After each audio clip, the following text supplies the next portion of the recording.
Hello दोस्तों, मैं सबसे पहले आप सभी का अपने YouTube चैनल में स्वागत करता हूं और आज की इस वीडियो में हम 3 जजेस केसेस के बारे में पढ़ेंगे।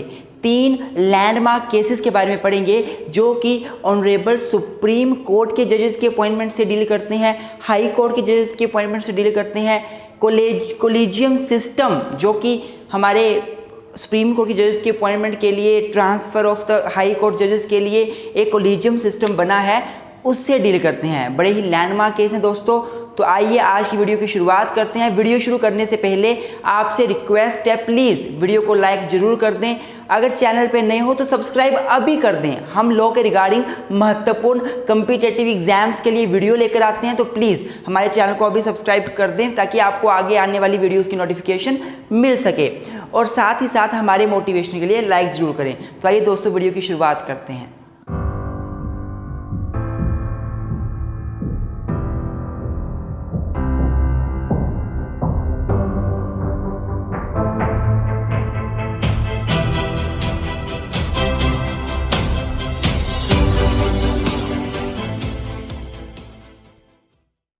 तो मेरे दोस्तों, अगर मैं इन 3 केसेस की बात करूं, SP Gupta versus union of India 1981, supreme court advocates on record versus union of India 1993, री स्पेशल रेफरेंस ऑफ 1998, ये तीनों केस जो डील करते हैं बेसिकली ये इस चीज़ से डील करते हैं कि honourable supreme court high courts के जजेस को अपॉइंट करने के लिए और उन हाई कोर्ट के जजेस को ट्रांसफ़र करने के लिए कॉम्पिटेंट कौन है और किसके पास पावर है कि वो ये काम कर सकता है, जुडिशरी या फिर एग्जेक्टिव। हमें पता है कि गवर्नमेंट के 3 ऑर्गन होते हैं, एक जुडिशरी, एक एग्जीक्यूटिव, एक लेजिस्लेचर। तो जजेस को अपॉइंट करने के लिए, उनको ट्रांसफ़र करने की पावर जुडिशरी के पास है या एग्जीक्यूटिव के पास है? किसके पास ये एक्चुअल में पावर है, फाइनल पावर किसके पास है?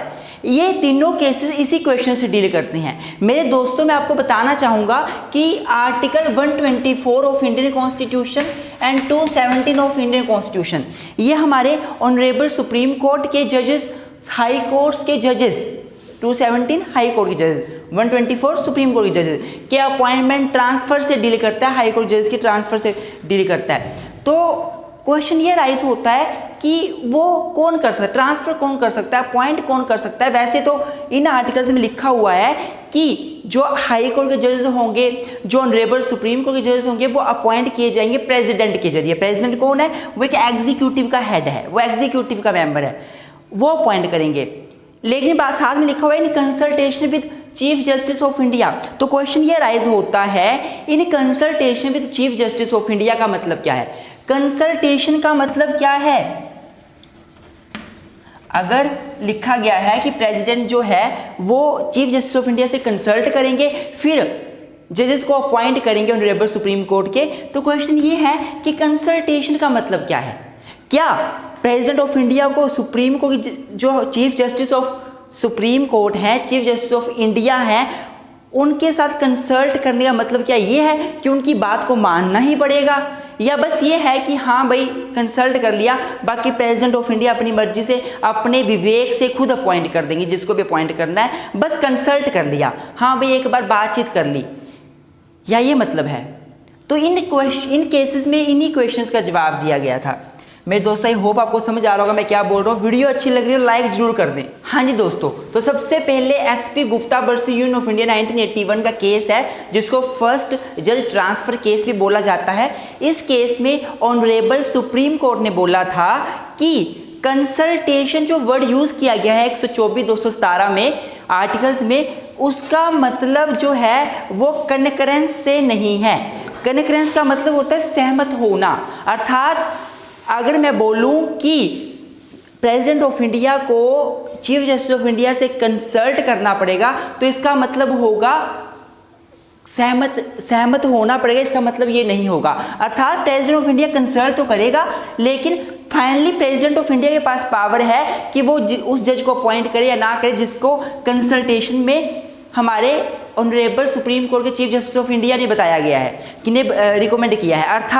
अर्थात फर्स्ट जज ट्रांसफर केस में बोल दिया कि प्रेसिडेंट ऊपर है, गवर्नमेंट ऊपर है, गवर्नमेंट प्रेसिडेंट चाहे तो जिस मर्जी को जज अपॉइंट कर सकता है, जिस मर्जी जज की ट्रांसफर कर सकता है। और जो कंसल्टेशन वर्ड यूज किया गया है उसका मतलब कनकरेंस से नहीं है, कनकरेंस मतलब उसकी बात माननी पड़ेगी ऐसा नहीं है, ये इस केस में बोला गया। इस केस के बाद क्या हुआ, जुडिशरी नीचे हो गई। अब judiciary chief justice of India जो मर्जी रिकमेंडेशन करे, जो मर्जी consultation they, president of India के पास पावर थी, वो माने ना माने, क्योंकि इस केस में यही बात बोली गई थी।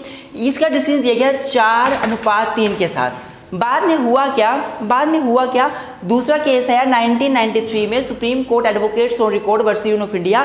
इस केस में SP Gupta versus union of India के केस के डिसीजन को ओवररूल कर दिया गया और बोला गया कि कंसल्टेशन का मतलब होता है कनकरेंस। अर्थात अगर लिखा गया है कि प्रेसिडेंट ऑफ इंडिया को कंसल्ट करना पड़ेगा चीफ जस्टिस ऑफ इंडिया से, तो इसका मतलब चीफ जस्टिस ऑफ इंडिया जो अपनी सहमति देगा उसको मानना पड़ेगा। प्रेसिडेंट ऑफ इंडिया को इस केस में क्या कर दिया गया, नीचे कर दिया गया, अर्थात उनकी जो पावर अपॉइंटमेंट की उसको थोड़ा डोमिनेट कर दिया गया। और यहाँ पे जुडिशरी ऊपर होगी, यहाँ पे जुडिशरी सीजीआई हमारे ऊपर हो गए, सीजीआई जो बोलेंगे वो बात अब माननी पड़ेगी और प्रेसिडेंट बस अपॉइंट करेगा। तीसरा केस आया स्पेशल रेफरेंस ऑफ 1998।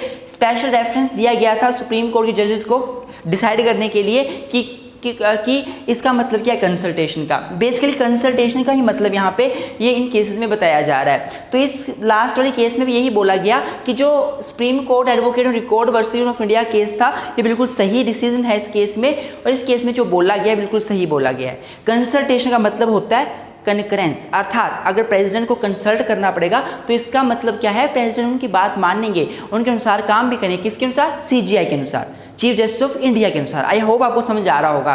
तो इस तरह से ये 3 केसेस बड़े लैंडमार्क केसेस हैं। इसके बाद अब इसकी और डेवलपमेंट हो गई है। 4th जो है वो जज ट्रांसफर केस भी आ गया, 4th जज केस भी आ गया है अभी रिसेंटली, जिसके अंडर जो हमारा नेशनल जुडिशियल अपॉइंटमेंट कमीशन था उसको उस प्रोविजन को स्ट्रक डाउन किया गया, अनकॉन्स्टिट्यूशनल बताया गया। इसके बाद फिर NJAC national judicial appointment commission बना था 2015 में 99th अमेंडमेंट के जरिए। ये रीसेंट डेवलपमेंट्स है, मुझे इसमें नहीं जाऊंगा, मैं किसी और वीडियो में डिस्कस करूंगा। फिलहाल आप ये 3 केसेस को अच्छे से समझ लीजिए। इस केस में बोला गया कि प्रेसिडेंट को चीफ जस्टिस ऑफ इंडिया के साथ कंसल्ट करना पड़ेगा, और कंसल्ट करने का मतलब कंकरेंस नहीं है, अर्थात वो उनकी बात ना भी माने तो भी चलेगा। इसमें बोलेगा नहीं, बात माननी पड़ेगी सीजीआई साहब की, प्रेसिडेंट सीजीआई साहब के अनुसार काम करेंगे, इसमें भी यही बोला गया। आई होप आपको आज की वीडियो अच्छी लगी होगी। वीडियो पसंद है तो लाइक जरूर करें, मेरे इस चैनल को सब्सक्राइब करना ना भूलें। Thank you very much, keep supporting.